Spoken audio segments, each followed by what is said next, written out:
মুন্সিগঞ্জের বিক্রমপুরের ইছামতি তীরের শেখরনগরে ৫৩১ বছরের প্রাচীন গ্রামীণ মেলা ও কালীপুজো ঘিরে লাখো মানুষের ঢল। হাজার হাজার পাঠা ও পায়রা সহ নানা কিছু দান করছেন পুণ্যার্থীরা। আর হরেক রকম পসরা নিয়ে গ্রামীণ মেলার ৩,০০০ স্টলে ধুম পড়েছে বেচা বিক্রির। সেখানে আছেন সহকর্মী নাসিরউদ্দিন উজ্জ্বল, সরাসরি যাচ্ছি তার কাছে।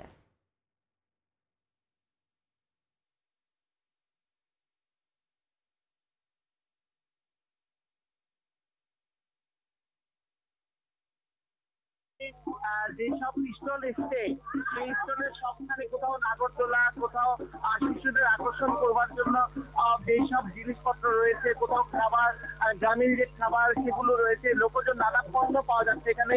এবং এই এলাকার যে পরিবেশটি সেটি হচ্ছে বিশাল এলাকা জুড়ে, এবং সেখানে কিন্তু ঈদের পরদিন হওয়ার কারণে নানা ধর্মের লোকজন এখানে এসছেন।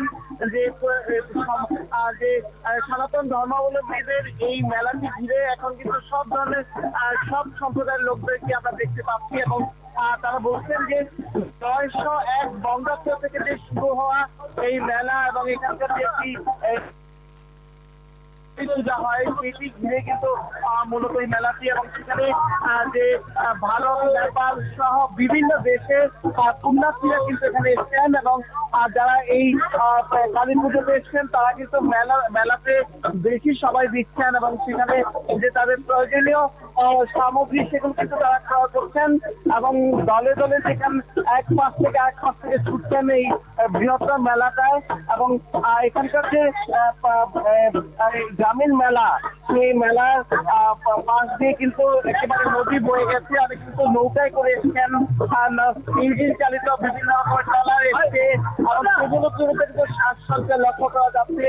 এবং বাঁধ, বাঁশি, মৃৎশিল্পের সামগ্রী এগুলো বেশি আকৃষ্ট করতে কিন্তু শহরের মানুষকে। এবং অনেক অঞ্চল বাংলাদেশের এমন কোনো প্রান্ত নেই যেখান থেকে লোকজন আসেনি।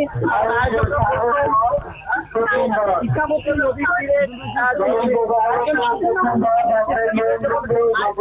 পরিস্থিতি এখানে কিন্তু বিশেষভাবে পুরো রেখে রাখা হয়েছে, এবং নিরাপত্তার পাশাপাশি এখানকার সিসি ক্যামেরা স্থাপন করা হয়েছে পুরো এলাকার জন্য।